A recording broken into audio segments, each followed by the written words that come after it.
Thank you very much. Good evening, Mr. President. I think the first thing I want to acknowledge is that the President was right when he said we're misled. And one of the misleading things which I was telling Zizi now was, we were told that the President, if he goes back to office, he will amend the Constitution of the Republic of South Africa so that he stays forever in power in South Africa.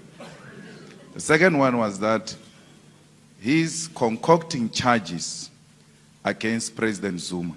And that President Zuma is not corrupt, he's an honorable man, and therefore he is fighting against President Zuma because he's got his own ideas on how the ANC must go forward.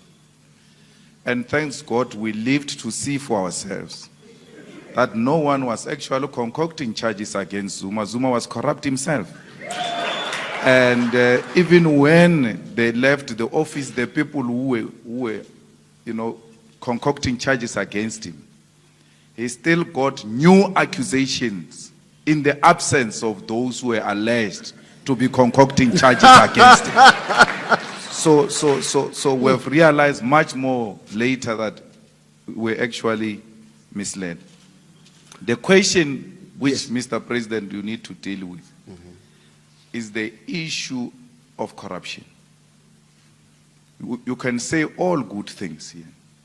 The reality of the situation is that we are counted amongst the most highly corrupt countries. Yet there is no high profile or a political figure, including a business figure, who has been successfully jailed for corruption. It happened under you. One of them was Tony Ngeni, and then later on there was Jegis Levy and all that. Corruption is very high in South Africa today, but there's no single individual who has been jailed for that. And which means that corruption is being glorified and being celebrated. And as a result, that is driving a lot of people away from what used to be a glorious movement. So if you deal with that, Mr. President, I think your organization will regain a lot of strength. The second issue you need to deal with is the issue of the land. We shouldn't shy away from it.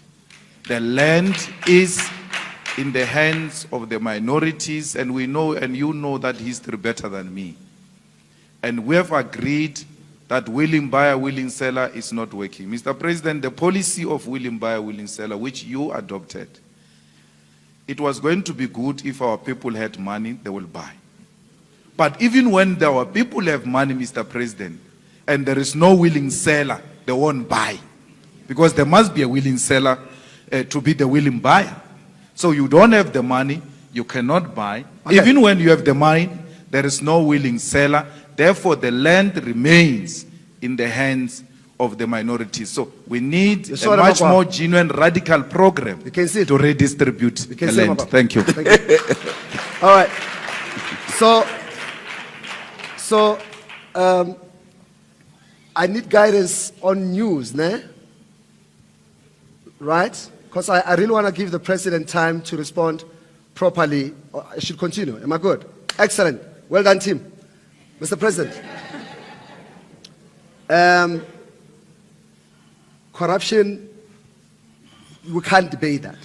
But I think Juju raises a matter that I want us to attend to under the broader context of the economy, land, right? And I want to go there by, earlier on, the 75-year-old man spoke. We have an economist in our midst, ladies and gentlemen.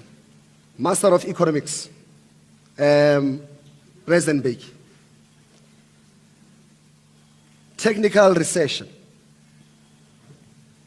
Downgrades after downgrades. In your birthday message, you say the center, it is clear that the center doesn't hold, that we are not in a good space in the world, on the continent, but in South Africa, it's there for everyone to see.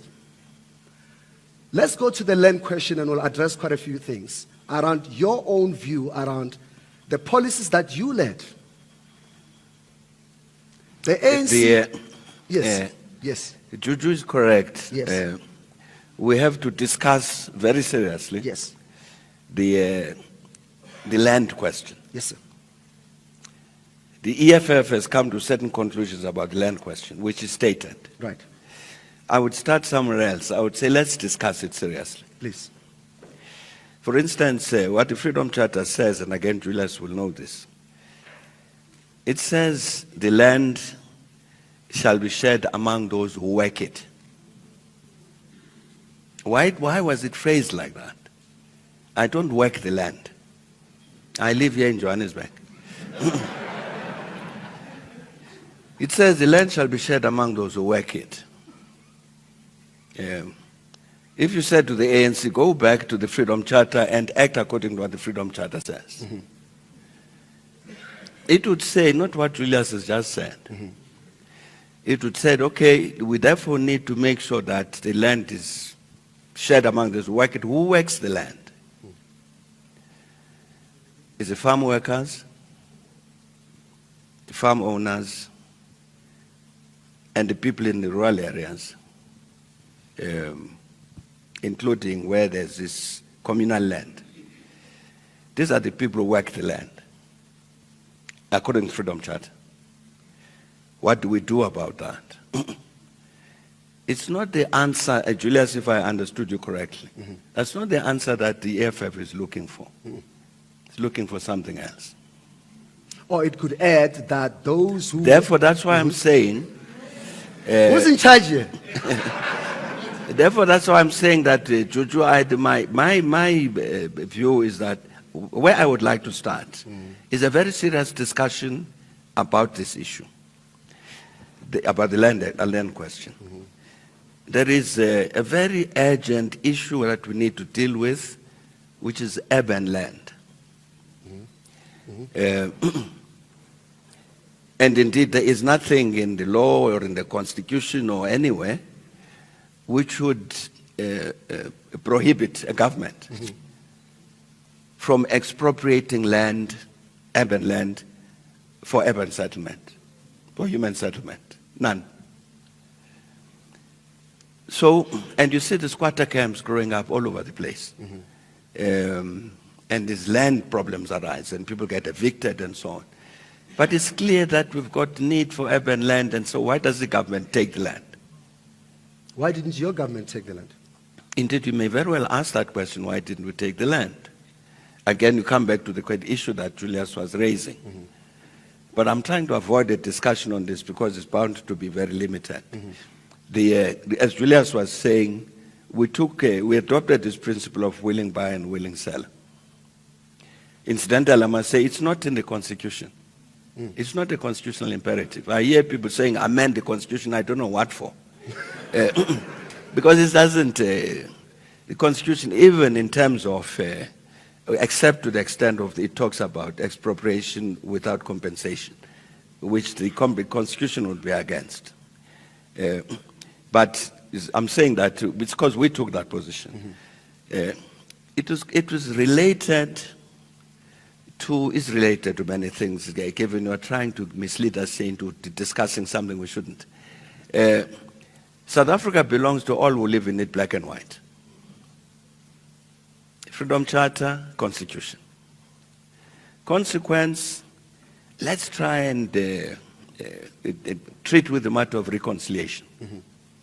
We've got to reconcile these different sections of the South African population to make sure that South Africa does indeed belong to all only in the black and white. That's got various implications, that observation. Yes. One of them being, then yes, indeed, there is a problem of the land inequality, inequity, the land dispossession, etc. Matter must be dealt with. How do we deal with it in the context of this notion, the kind of South Africa we want to build, which belongs to all who live in it, black and white, united in our diversity? It's got certain policy implications in terms of what you do. That's why I'm saying that I'd want us to discuss this question, including this phenomenon, and maybe the EFF has answered it. You have the land restitution process. and people win the claims. They make claims, and they win the land. And then when they are told, okay, yeah, your claim has succeeded, they say, I'd rather take the money. I'd like Julius to explain to me why is that? Why are our people not taking the land? There are other complications. I don't know, Advocate Gombi, if I can say this. She's nodding. She says you can. Archbishop Makoma has written his autobiography. Maybe I shouldn't have said this, but never mind. And he raises a very important question. In the very first chapter, raises a very, very important question about land. And it says the Makoba people who come from what is called Makoba's Kloof, their land got taken by force in the 19th century. And unfortunately, when we decided on the period during which you could reclaim land, we said from 1913 onwards. So he says, therefore, they didn't have this possibility to reclaim land. But it was still, some other piece of land was taken after 1913. Then it was possible to claim that piece of land, and they succeeded, the Makobas. Yes. And then he says, the problem is that the Makobas then started fighting among themselves over this piece of land. So much that they, the Archbishop and his immediate family, they pulled out. They said, no, we leave this. That's not unique, that phenomenon.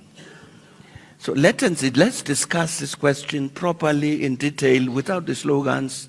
I know, Juju, you've got to win support and all that. I don't have to.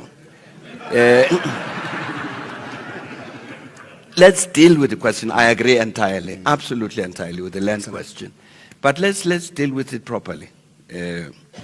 Excellent. But certainly the heightened focus on land with regard to the majority, you'll definitely agree it's long overdue. Oh, absolutely. Yes. The only thing I'm pleading for is that let us discuss this matter seriously. And soberly. Soberly, yes. You know, like, you know, my mother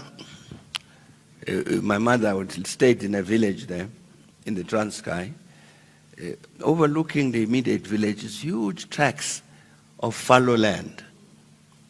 And I was asking her, I was saying, but why is this land lying fallow? It's fallow, absolutely fallow. She explained to me that one of the reasons is before, it says, when you grew up, these families owned a lot of cattle. So I said, yes, they did. They no longer have those heads of cattle. So now they need a tractor to come and plow this thing. They don't have money to buy a tractor, neither do they have money to hire a tractor. So I said, okay, I see that.